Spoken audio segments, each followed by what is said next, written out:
ഓം നമോ വെങ്കിടേശായ. നമസ്കാരം. ആത്മീകം കുടുംബത്തിൻ്റെ പുതിയൊരു പതിവിലേക്ക് എല്ലാവർക്കും സ്വാഗതം. നാളെ 2025 തുടങ്ങുകയാണ്. അതായത് ഈ ഒരു വർഷം മുഴുവൻ നമ്മൾ കഷ്ടപ്പെട്ട എല്ലാ ദുഃഖങ്ങളിൽ നിന്നുള്ളൊരു മോചനം എന്നുള്ള പ്രതീക്ഷയോടു കൂടിയാണ് നമ്മൾ ഈ 2025 നിൽക്കുവാനായിട്ട് ഒരുങ്ങി നിൽക്കുന്നത്. ഇനിയുള്ള വർഷമെങ്കിലും നമ്മുടെ ജീവിതത്തിൽ ഉയർച്ചയും ആരോഗ്യവും അതുപോലെ തന്നെ സമ്പത്തും മാത്രമല്ല സമാധാനവും നൽകി നമ്മൾ തൊഴുതുന്ന അത് ഏത് ദൈവങ്ങളായിക്കോട്ടെ അവർ നമ്മളെ അത് തന്ന് അനുഗ്രഹിക്കുവാനായിട്ട് നമുക്ക് നാളെ കണി കണ്ടുണരേണ്ട പ്രധാനപ്പെട്ട വസ്തുക്കൾ ഏതെന്നു കാണാം. ചിലർ പറയും മലയാള മാസം 1-ാം തീയതിയല്ലേ നമ്മൾ എടുക്കേണ്ടത് എന്ന്, ചിലർ പറയും വിഷുവിനല്ലേ കണി കാണേണ്ടത് എന്ന്. ഇതെല്ലാം തന്നെ പലർക്കും പല വിധത്തിലുള്ള അഭിപ്രായങ്ങൾ ഉണ്ടായിരിക്കും. ചിലർ ഇംഗ്ലീഷ് മാസങ്ങൾക്ക് പ്രാധാന്യം കൊടുക്കുന്നുണ്ട്. ഇപ്പോഴെല്ലാം പിറന്നാൾ പോലും ഇംഗ്ലീഷ് മാസ തീയതികൾ തന്നെയാണ് കണക്കിലെടുക്കുന്നത്. സാധാരണ പിറന്നാളെല്ലാം തന്നെ നമ്മൾ മലയാള മാസത്തിലെ ആ ഒരു നക്ഷത്രം കണക്കിലെടുത്തായിരിക്കണം പിറന്നാൾ ആഘോഷിക്കുന്നത് എന്ന് പറഞ്ഞ കാലമെല്ലാം പോയി. ഇപ്പോൾ എല്ലാ കാര്യങ്ങളും ഇംഗ്ലീഷ് മാസമാണ് കണക്കിലെടുക്കുന്നത്. അപ്പോൾ 2025 ഒരുപാട് പേർ പ്രതീക്ഷയോടുകൂടി കാത്തിരിക്കുന്നുണ്ടാകും. അങ്ങനെയുള്ളവർക്ക് നാളെ രാവിലെ കണി കണ്ടുണരേണ്ട വസ്തുക്കളെക്കുറിച്ചാണ് കാണുവാൻ പോകുന്നത്. കഴിവതും നാളെ ബ്രഹ്മമുഹൂർത്തത്തിൽ എഴുന്നേൽക്കുവാനായിട്ട് ശ്രമിക്കുക. ബ്രഹ്മമുഹൂർത്തം എന്ന് പറയുമ്പോൾ നമുക്ക് എല്ലാവർക്കും നമ്മുടെ വീഡിയോകൾ തുടർച്ചയായി കാണുന്ന എല്ലാവർക്കും അറിയാം. രാവിലെ 5:15 ബ്രഹ്മമുഹൂർത്ത സമയം അവസാനിക്കും. അപ്പോൾ ഒരു 4 മണി മുതൽക്ക് 5:15 വരെയുള്ള സമയത്ത് നിങ്ങൾ എഴുന്നേറ്റ് കുളിച്ച് നമ്മുടെ വീട്ടിലെ പൂജാമുറിയിൽ ദീപം തെളിയിക്കുവാനായിട്ട് ശ്രമിക്കുക. അപ്പോൾ എഴുന്നേറ്റ് ഉടൻ നമ്മൾ എന്തിനെയാണ് കണി കാണേണ്ടത് എന്നാണെങ്കിൽ നമ്മുടെ ഉള്ളം കൈ കണി കാണാം. വലത് ഉള്ളം കൈ കണി കാണുന്നത് വളരെ ഉത്തമമാണ്. അതുപോലെ തന്നെ നമ്മൾ മന്ത്രജപങ്ങൾ ജപിക്കേണ്ടത് എന്നതിനെക്കുറിച്ചെല്ലാം പല വീഡിയോകളിലൂടെ പറഞ്ഞിട്ടുണ്ട്. അപ്പോൾ നിങ്ങൾ വലത് ഉള്ളം കൈ കണി കാണാം. അതല്ല എന്നിരിക്കെ നിങ്ങൾ കണ്ണാടിയിൽ നിങ്ങളുടെ മുഖം തന്നെ നിങ്ങൾക്ക് നോക്കാവുന്നതാണ്.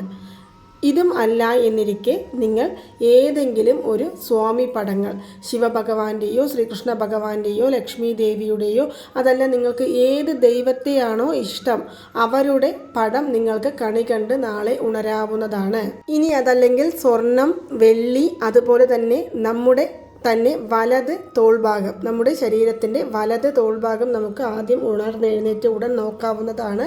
അതും അല്ല എന്നിരിക്കെ നിങ്ങൾക്ക് ഇഷ്ടപ്പെട്ട പുസ്തകങ്ങൾ, അതായത് ഗ്രന്ഥങ്ങൾ, ദൈവീകപരമായിട്ടുള്ള ഗ്രന്ഥങ്ങൾ നിങ്ങൾക്ക് കണി കണ്ടുണരാവുന്നതാണ്. അതും അല്ലെങ്കിൽ പശുവിനെ കണി കണ്ടുണരാം, സൂര്യഭഗവാനെ കണി കണ്ടുണരാം. അതും അല്ല എന്നിരിക്കട്ടെ ദീപം കണി കണ്ടുണരാം. ഇങ്ങനെ പല വിധത്തിൽ നമുക്ക് ഐശ്വര്യം കൊണ്ടുതരുന്ന കാര്യങ്ങളെക്കുറിച്ചാണ് ഞാനിവിടെ പറഞ്ഞത്. ഇതിൽ ഏത് വേണമെങ്കിലും നിങ്ങൾക്ക് കണി കണ്ട് ഉണരാവുന്നതാണ്. അപ്പോൾ ഇങ്ങനെ കണി കണ്ട് ഉണർന്ന ശേഷം നമ്മൾ ആദ്യം നാളെ ചൊല്ലേണ്ട ആ ഒരു വാക്ക് ഏതാണ് എന്നും കൂടി കാണാം. കാരണം ഒരു ദിവസത്തിൻ്റെ തുടക്കം എന്ന് പറയുന്നത് തന്നെ നമ്മൾ ആദ്യം ഉച്ചരിക്കുന്ന വാക്കുകളിൽ നിന്നാണ്. അതുപോലെ തന്നെ നമ്മൾ കണി കണ്ട് ഉണരുന്ന ആ ഒരു വസ്തുവിൽ നിന്നാണ്. അങ്ങനെ ആകുമ്പോൾ ഒരു വർഷം മുഴുവൻ നമുക്ക് ഐശ്വര്യവും സമ്പത്തും സമാധാനവും ആരോഗ്യവും എന്നും നിലനിൽക്കാനായി നമ്മൾ കാണേണ്ട അല്ലെങ്കിൽ നമ്മൾ ചൊല്ലേണ്ട ആ ഒരു വാക്ക് ഏതാണ് എന്ന് കാണാം. അതായത് നമ്മൾ ഒരുപാട് തവണ പണവശ്യത്തിനു വേണ്ടി ഒരുപാട് താന്ത്രികങ്ങളെക്കുറിച്ച് പറഞ്ഞിട്ടുണ്ട്. ആ താന്ത്രികങ്ങൾ പറയുന്നതിനോടൊപ്പം ഞാൻ ഈ ഒരു വാക്കും നിങ്ങൾക്ക് പറഞ്ഞു തന്നിട്ടുണ്ട്. എങ്കിലും പുതിയതായി കാണുന്നവർക്ക് വേണ്ടി ഞാൻ പറയാം. ധനം, പണം, ദിനം, ദിനം. വീണ്ടും പറയാം. ധനം, പണം, ദിനം, ദിനം. ധനം, പണം, ദിനം, ദിനം എന്നിങ്ങനെ നിങ്ങൾക്ക് 21 തവണ നാളെ ഉണർന്ന ഉടൻ ചൊല്ലാവുന്നതാണ്. അതുപോലെ തന്നെ നിങ്ങൾ ഇത് പറഞ്ഞു കഴിഞ്ഞ ഉടൻ പറയേണ്ട ഒരു വാക്ക് എന്തെന്നാൽ, ഈ പ്രപഞ്ചത്തോട് നമുക്കെല്ലാം തന്ന് അനുഗ്രഹിക്കുന്നത് നമ്മൾ വിശ്വസിക്കുന്ന ദൈവശക്തിയും അതുപോലെ തന്നെ ഈ പ്രപഞ്ചശക്തിയുമാണ്. അപ്പോൾ ഈ പ്രപഞ്ചത്തോട് നിങ്ങൾ ഇങ്ങനെ ഒന്നും കൂടി പറയുക. എനിക്ക് ഈ വർഷം അനുവദിച്ചു തന്നിരിക്കുന്ന എല്ലാ നന്മയ്ക്കും, അതുപോലെ തന്നെ ഞാൻ ആഗ്രഹിച്ച കാര്യങ്ങളെല്ലാം നിറവേറ്റി തന്നതിനും, അതുപോലെ തന്നെ ഞാൻ ഇന്ന് കോടീശ്വരനായി ഇരിക്കുന്നതിനും, ഞാൻ ആരോഗ്യത്തോടുകൂടിയും സന്തോഷത്തോടുകൂടിയും സമാധാനത്തോടുകൂടിയും ഇരിക്കുന്നതിനും ഈ പ്രപഞ്ചമേ നന്ദി എന്ന് നമ്മൾ ഈ പ്രപഞ്ചത്തോട് നന്ദി പ്രകടിപ്പിക്കുക. അതുപോലെ തന്നെ നമ്മൾ വിശ്വസിക്കുന്ന ദൈവത്തോടും നമ്മൾ നന്ദി പ്രകടിപ്പിക്കുക. ഇത് രണ്ടും നിങ്ങൾ നിർബന്ധമായും നാളെ രാവിലെ ചെയ്യുക. ഇനി അതുപോലെ തന്നെ നിങ്ങൾ ചെയ്യേണ്ട ഒരു കാര്യം എന്തെന്നാൽ നമ്മുടെ പൂജാമുറിയിൽ ദീപം തെളിയിച്ച് പ്രാർത്ഥിക്കുക എന്നുള്ള കാര്യമാണ്.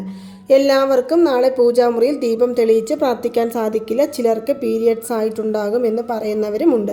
അപ്പോൾ നിങ്ങൾക്ക് പൂജാമുറിയിൽ കയറാൻ സാധിക്കില്ല. നമ്മുടെ വീട്ടിലെ വേറെ ആരോടെങ്കിലും നമ്മുടെ വീട്ടിലെ പൂജാമുറിയിൽ നിങ്ങളുടെ കുലദൈവ വഴിപാട് ചെയ്യുവാൻ പറയുക. ഒരു വ്യക്തിയുടെ ജീവിതത്തിൽ കുലദൈവ അനുഗ്രഹമുണ്ടെങ്കിൽ അവർക്ക് ജീവിതത്തിൽ ഒരിക്കലും തോൽവി ഇല്ല എന്നാണ് പറയുന്നത്. അതിനാൽ നിങ്ങൾ നാളെ തീർച്ചയായും കുലദൈവ വഴിപാട് ചെയ്യുക. എങ്ങനെയാണ് കുലദൈവ വഴിപാട് ചെയ്യുന്നത്? നമ്മുടെ കുലദൈവത്തിൻ്റെ പടമോ അതല്ല വിഗ്രഹമോ ഉണ്ടെങ്കിൽ നമ്മൾ തലേ ദിവസം തന്നെ, അതായത് ഇന്ന് തന്നെ നമ്മുടെ പൂജാമുറി പൂർണ്ണമായും വൃത്തിയാക്കി നമ്മൾ പുഷ്പങ്ങൾ കൊണ്ട് അലങ്കാരം ചെയ്ത് ഒരേ ഒരു മൺവിളക്കെങ്കിലും തെളിയിച്ച് നമ്മുടെ കുലദൈവത്തിൻ്റെ മന്ത്രം നിങ്ങൾക്ക് ചൊല്ലാവുന്നതാണ്. ഇനി കുലദൈവത്തിന് മന്ത്രമൊന്നുമില്ല, അതുപോലെ തന്നെ പടമോ വിഗ്രഹമോ ഒന്നുമില്ല എന്നിരിക്കെ നിങ്ങൾ ഒരു ശുദ്ധമായ ചെമ്പ് നമ്മൾ പൂജാമുറികളിൽ ഉപയോഗിക്കില്ലേ, ആ ചെമ്പിൽ നിരക്കെ വെള്ളമൊഴിച്ച് 2 ഏലക്ക, കുറച്ച് പച്ചക്കർപ്പൂരം, 2 ഗ്രാമ്പു, അതുപോലെ തന്നെ കുറച്ച് മഞ്ഞൾപ്പൊടി, കുറച്ച് കുങ്കുമം, 1 കൈപ്പിടി അളവിന് കല്ലുപ്പ് എന്നിവയിട്ട് അതിന് മുകളിൽ ചെറിയ ഒരു തട്ടം വെച്ച് അതിന് മുകളിൽ നമുക്ക് സാധാരണ ഒരു മൺവിളക്ക് വെച്ച് അതിന് മുകളിൽ വീണ്ടും ഒരു മൺവിളക്ക് വെച്ച് ആ മൺവിളക്കിൽ നമ്മൾ നെയ്യൊഴിച്ച് ദീപം തെളിയിക്കുക. ഇതിൽ നിങ്ങൾക്ക് പുഷ്പങ്ങൾ കൊണ്ട് അലങ്കാരം ചെയ്യാവുന്നതാണ്. മഞ്ഞളും കുങ്കുമവും കൊണ്ട് പൊട്ടുതൊട്ട വിളക്കായിരിക്കണം നമ്മൾ തെളിയിക്കേണ്ടത്. ഇങ്ങനെ തെളിയിച്ച് നമ്മൾ മനസ്സുരുകിക്കൊണ്ട് ഇന്ന് ഈ നിമിഷം മുതൽക്ക് ഇതുവരെയും നമ്മുടെ കുലദൈവം നമ്മളോടൊപ്പം ഉണ്ടായിരുന്നു എന്ന് ഞാൻ വിശ്വസിക്കുന്നു. അതുപോലെ തന്നെ ഇന്ന് ഈ നിമിഷം മുതൽക്ക് എൻ്റെ ജീവിതത്തിൽ സന്തോഷവും സമാധാനവും ആയുസ്സും ആരോഗ്യവും എന്നും നിലനിൽക്കുവാനായും എൻ്റെ കുടുംബത്തോടൊപ്പം എനിക്ക് സന്തോഷത്തോടു കൂടി ജീവിക്കുവാനായും എന്നെ അനുഗ്രഹിക്കണേ എന്ന് നമ്മൾ മനസ്സുരുകി തന്നെ നമ്മുടെ കുലദൈവത്തെ വിളിച്ച് പ്രാർത്ഥിക്കാവുന്നതാണ്. നിങ്ങൾ നിങ്ങളുടെ അമ്മയോടും അച്ഛനോടും എങ്ങനെയാണോ സംസാരിക്കുന്നത് അതേ രീതിയിൽ തന്നെ നമ്മുടെ കുലദൈവത്തോടും നമുക്ക് സംസാരിക്കാവുന്നതാണ്. ഒരിക്കലും നമ്മുടെ കുലദൈവത്തെ കണ്ട് നമ്മൾ പേടിക്കേണ്ട കാര്യമില്ല.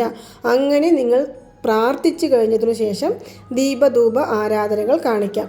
അതുപോലെ തന്നെ നമ്മുടെ പൂജാമുറിയിൽ നമുക്ക് നല്ല രീതിയിൽ അലങ്കാരം ചെയ്ത് നമ്മുടെ മനസ്സിനും കണ്ണുകൾക്കും കുളിർമയേകുന്ന രീതിയിൽ നമ്മുടെ പൂജാമുറി അലങ്കരിച്ച് നമുക്ക് നാളെ ദീപ വഴിപാടുകൾ ചെയ്യാവുന്നതാണ്. ഇനി അതുപോലെ തന്നെ നിങ്ങൾ ചെയ്യേണ്ട അടുത്ത കാര്യം എന്ന് പറയുന്നത്, നിങ്ങൾ ഇതെല്ലാം കഴിഞ്ഞു, അതായത് രാവിലെ ഉണർന്നെഴുന്നേറ്റു, കണി കണ്ടു, മന്ത്രം ജപിച്ചു, കുളി കഴിഞ്ഞു, പൂജാമുറിയിൽ വന്നു, ദീപം തെളിയിച്ചു, പ്രാർത്ഥിച്ചു കഴിഞ്ഞു. ഇനി അടുത്തതായിട്ട് നിങ്ങൾ 1 സ്പൂൺ നമ്മുടെ ഉള്ളം കയ്യിൽ, വലത് ഉള്ളം കയ്യിൽ കറുകപ്പട്ടയുടെ പൊടിയിടുക.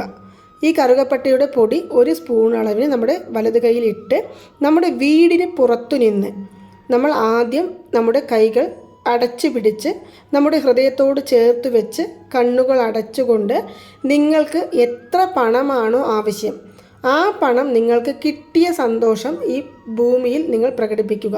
ഈ പ്രപഞ്ചത്തോട് നിങ്ങളത് പ്രകടിപ്പിച്ചു കഴിഞ്ഞതിന് ശേഷം നിങ്ങളുടെ വീടിന് അകത്തേക്ക് നിങ്ങൾ ഈ കറുകപ്പട്ടയുടെ പൊടി ഊതി വിടാവുന്നതാണ്. ഇത് എല്ലാ ആഴ്ചയിലും നിങ്ങൾ ചെയ്യുന്നത് നമ്മുടെ ജീവിതത്തിൽ ഉയർച്ചയിലെത്തുവാൻ സഹായിക്കുന്നതായിരിക്കും. അപ്പോൾ ഇതെല്ലാം നിങ്ങൾ ചെയ്തു കഴിഞ്ഞു. ഇനി നിങ്ങൾ ചെയ്യേണ്ട ഒരു കാര്യം കൂടി എന്താണ് എന്ന് കാണാം. നമ്മൾ നാളെ ശുഭകരമായ വാർത്തകളെക്കുറിച്ച് കേൾക്കുവാനും നല്ല കാര്യങ്ങളെക്കുറിച്ച് സംസാരിക്കുവാനും അതുപോലെ തന്നെ വെളുത്ത നിറത്തിലുള്ള വസ്ത്രങ്ങൾ ധരിക്കുവാനായിട്ടും ശ്രമിക്കുക. ഇതെല്ലാം തന്നെ പോസിറ്റീവ് എനർജി തരുന്നതാണ്. കൂടാതെ കഴിവതും നാളെ ആരോടും വഴക്കിടാതെയും അതുപോലെ തന്നെ നമുക്ക് എന്തെങ്കിലും ദേഷ്യം വരുന്നത് പോലുള്ള കാര്യങ്ങൾ സംഭവിച്ചാൽ പോലും നമ്മൾ അത് കണ്ടില്ലെന്ന് നടിച്ച് പിന്മാറുന്നതും വളരെ നല്ലതായിരിക്കും. വാക്ക് തർക്കങ്ങളിൽ പ്രത്യേകിച്ചും ആരും തന്നെ ഇടപെടാതിരിക്കുക. കൂടാതെ നിങ്ങൾക്ക് നാളെ കുലദൈവ ക്ഷേത്ര ദർശനം നടത്താൻ സാധിച്ചാൽ അത് ചെയ്യുക. അതല്ലെങ്കിൽ നിങ്ങളുടെ ഇഷ്ടദൈവ ക്ഷേത്ര ദർശനം നടത്തി നിങ്ങൾക്കറിയാവുന്ന മന്ത്രജപങ്ങളും അതുപോലെ തന്നെ നിങ്ങൾ മുരുകഭക്തരാണെങ്കിൽ വേൽമാറൽ മഹാമന്ത്രം, സ്കന്ദഷഷ്ടി കവചം, അതുപോലെ തന്നെ തിരുപ്പുകൾ എന്നിവയെല്ലാം ചൊല്ലാം. അതുമല്ലെങ്കിൽ ലളിതാ സഹസ്രനാമമോ വിഷ്ണു സഹസ്രനാമമോ നാളെ ജപിക്കാവുന്നതാണ്. ഞാനിവിടെ പറഞ്ഞ എല്ലാ കാര്യങ്ങളും നിങ്ങളെക്കൊണ്ട് ചെയ്യാൻ സാധിച്ചില്ല എങ്കിലും കൂടി നിങ്ങളെക്കൊണ്ട് സാധിക്കുന്ന കാര്യങ്ങൾ ചെയ്യാവുന്നതാണ്.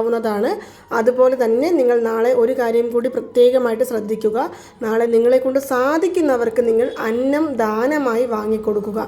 സാധാരണ ജനുവരി 1 എന്ന കാരണത്താലല്ല ഞാനിത് പറയുന്നത്, ബുധനാഴ്ചയാണ്. മാത്രമല്ല ധനുമാസം അതല്ലെങ്കിൽ മാർഗഴി മാസം എന്ന് പറയുന്ന ഈ മാസത്തിൽ ദൈവങ്ങൾക്ക് ഏറ്റവും അനുയോജ്യമായ മാസം എന്നാണ് പറയുന്നത്. അപ്പോൾ ഈ മാസത്തിൽ നിങ്ങളെ കൊണ്ട് സാധിക്കുന്നവർക്ക് അന്നം ദാനമായി വാങ്ങിക്കൊടുക്കുന്നത് നമ്മുടെ ജീവിത ഉയർച്ചയെ കൂടുതൽ സഹായിക്കുന്നതായിരിക്കും. മാത്രമല്ല നമ്മുടെ പാപകർമ്മ ഫലങ്ങളെല്ലാം തന്നെ ഇല്ലാതായി തീരുന്നതിനും സഹായിക്കുന്നതായിരിക്കും. അപ്പോൾ നിങ്ങൾക്ക് എല്ലാവർക്കും ഈ ഒരു വീഡിയോ ഇഷ്ടമായി കാണുമെന്ന് വിശ്വസിക്കുന്നു. അതിനു മുന്നേ നിങ്ങളോട് എല്ലാവരോടും എൻ്റെ ഹൃദയം നിറഞ്ഞ പുതുവർഷ ആശംസകൾ നേരുന്നു. മാത്രമല്ല നമുക്ക് ആത്മീകം എന്നുള്ള ഈ ഒരു ചാനലും അതുപോലെ തന്നെ ആത്മീക യാത്ര എന്നുള്ളൊരു ചാനലും മാത്രമേ ഉള്ളൂ. ആത്മീയം എന്നല്ല, ആത്മീകം എന്നാണ്. ഒരുപാട് പേർ സംശയം ചോദിക്കുന്നത് കൊണ്ടാണ് ഞാനിവിടെ പറയുന്നത്. ആത്മീകം എന്നാണ്. ഇതുവരെയും നിങ്ങൾ തന്ന എല്ലാ സപ്പോർട്ടിനും വളരെയധികം നന്ദിയുണ്ട്. ഇതുപോലെ തന്നെ ഇനി വരുന്ന വർഷത്തിലും നിങ്ങളുടെ പൂർണ്ണ പിന്തുണ നമുക്ക് ആവശ്യമുണ്ട്. നിങ്ങളെല്ലാവരും നമ്മളെ സപ്പോർട്ട് ചെയ്യുമെന്നുള്ള പൂർണ്ണ വിശ്വാസത്തോടു കൂടി നന്ദി, നമസ്കാരം. ഓം നമോ നാരായണായ നമഃ. ഓം നമോ വെങ്കടേശായ നമഃ.